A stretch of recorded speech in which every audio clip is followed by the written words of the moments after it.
Hey everyone, welcome to the online orientation video for graphic and digital design. My name is Cody Watson and I am the lab coordinator for the department at UFE here. We'll be walking through a number of things today, but to start with, we're going to throw a bunch of links down in the video description for you, and the first one is this one right here. This is just a short survey for us to find the best ways to keep in contact with you.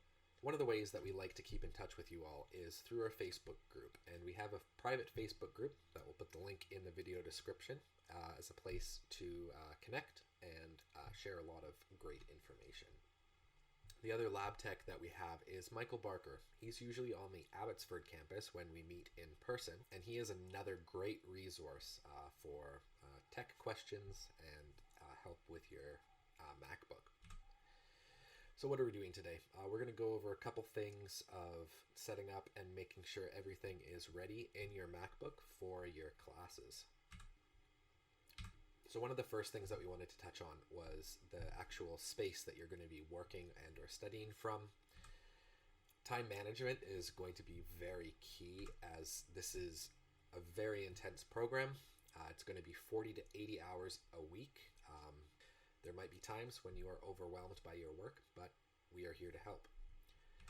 Just as a couple of tips with that, your inbox is really more than just your email. Things like social media notifications and random thoughts and stuff that come through your head. It's important to not necessarily react to those, but to maybe write them down in a notebook. Some people call this a distraction journal, when they write down thoughts that pop into their head, but then deal with them later.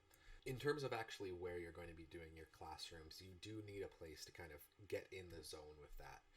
If the only space that you have is your kitchen table, there's ways that you can work with that, but we recommend setting up an actual desk and location for you.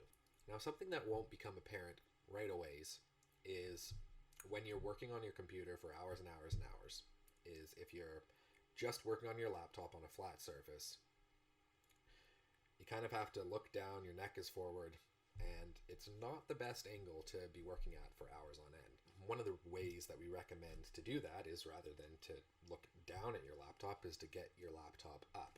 You can buy laptop stands on Amazon. This one's a Rain Design one, and it's great. There are cheaper ones that you can get. You can also buy external monitors to plug your laptop into, and a keyboard and mouse, so that everything's set up in that way. But in reality, you can just put your laptop on a stack of books or a bunch of boxes, and that will get it up. But you can also buy a keyboard and mouse and a small laptop stand on Amazon for under $50. One of the reasons why we're talking about this, and talking about this first, is because it is very important for your overall health, not only now, but long term in the future as well. And when you take care of yourself, you do better work. So, jumping into your actual Mac itself.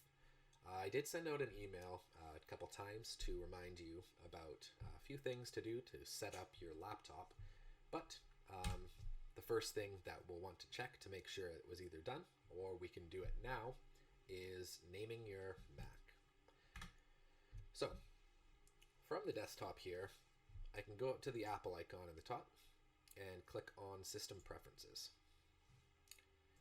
But if you want to know a great tip for navigating around a Mac environment a little bit quicker, Command and space on your keyboard will bring up the Spotlight search. And in here I can type in sys for System Preferences, hit enter, and there we are.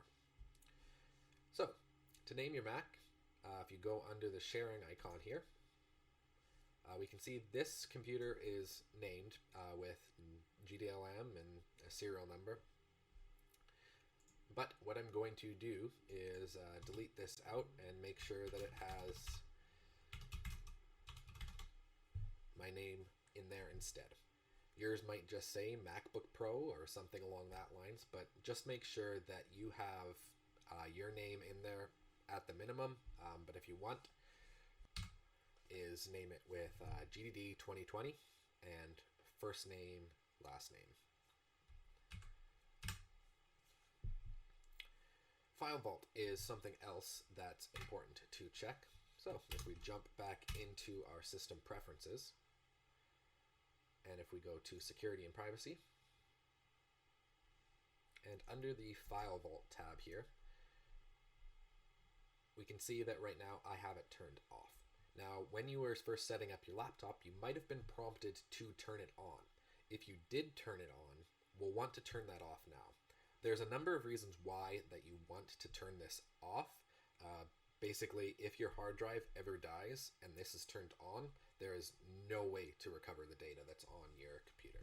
So if it is turned on, you'll just click this little lock in the bottom left here, type in your password, and then you'll be able to change this setting. Now, mine is off, we can see that here, so I'm not going to turn it on, but if yours is on, make sure you shut that off. Next, we wanted to walk you through things to do with the actual file storage on your computer. So we're going to set up a school folder for you. So if I open up Finder here,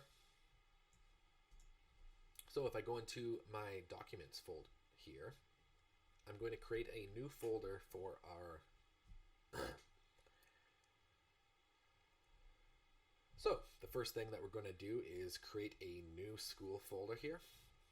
So you can either go up to File and press New Folder, or we can see the shortcut here is Shift Command N. So I'm going to click on that.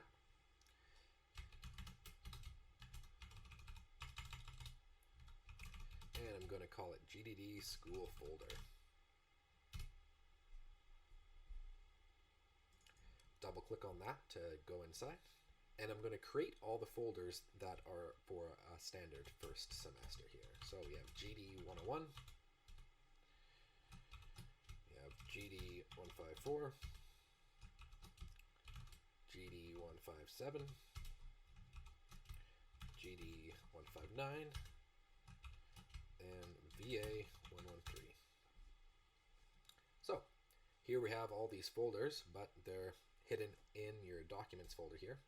So one thing you can do is if you click on a folder and click and drag it over to your favorites here, I can now move all these folders into my favorites in my sidebar. So let's say I'm on my desktop here, rather than having to go into my documents and my school folder, I can simply go from wherever I am right into my course folders here on the sidebar. We really recommend that you save all of your course files in your school folder. This will not only help keep you organized, but if you ever need to do a backup from Time Machine, which we'll get to in a little bit, it's a lot easier when you know where it was to find it from that. When you're actually naming your files, it's very important to be consistent. One way is that designers can be very not consistent is naming their files like this. Now, each of your instructors will probably have their own way that they would like you to name their folders, but it probably will be something along the lines of this, with kind of like a date, your name, and then the project name. So, talking about Time Machine, one of the requirements that we had when you were buying your MacBook was to buy an external hard drive. This is what we'll use to set up a backup for you. In order to do that, you want to make sure that you have your hard drive. I'm just going to plug it into the computer here, and we can see it pops up on my desktop here as backup drive. This one's already set up and configured for Time Machine, but I will show you here. If we go back to our system preferences and go to Time Machine, if I click Show Time Machine in the menu bar, I'll get the little icon for it up here, and we can see it's preparing backup.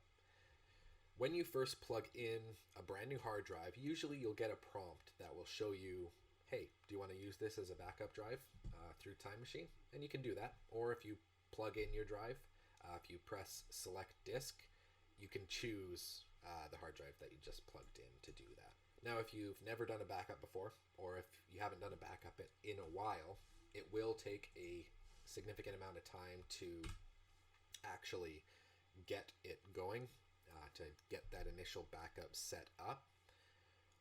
But if you're consistent in doing it often, and we recommend that you do it at least once a week, it won't take much time if you're very consistent in that. If you come to a point where you've lost a file or something's got corrupted, you can make an appointment with myself or with Michael, and we'll be able to walk you through how to recover it from your Time machine, as long as you've been doing backups, and as long as the file is older than your most recent backup, then you won't have any issues of recovering it. Next, one thing that we wanted to walk you through is to make sure that you have everything installed that you need for your courses. So I'll just close out of Time Machine here. The first thing that you want to do, if you haven't already, is make sure that you sign up for and install Adobe Creative Cloud.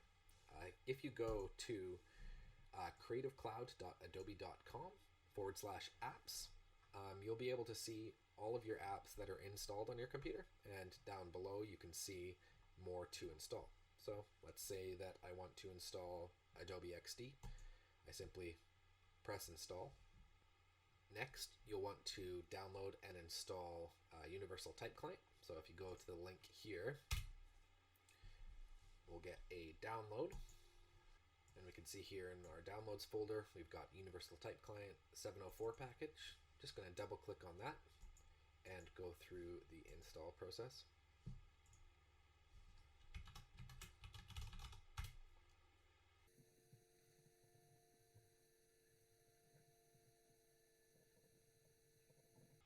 And press close, and we can just move that to trash. And we're also going to delete the zip file there as well. The last thing we'll get you to download and install is Moseal. It's a profile that just allows us to throw some settings on your computer rather than having to walk you through each of the settings on their own. This does it all at once, and once we actually back are in person, this will also install you printer drivers for you. So I just hit Start Enrollment, hit OK with the download, and away we go. I'm not going to do it on mine just because I already have a profile that's a bit different installed there. So we do have some amazing facilities on site, and we cannot wait to welcome you back to them. But for now, all Mac labs and all services on site are closed. We will be offering some remote services here in a few weeks, but we're still working through the finer details of making sure that they're all set up and safe for everyone coming back. Things like our file server, printing services, our type server, and equipment sign out for you. But for now, that's it. We will fill you in on those details once we do have more, but we thank you so much for watching, and hope to see you, if not online, then in person soon.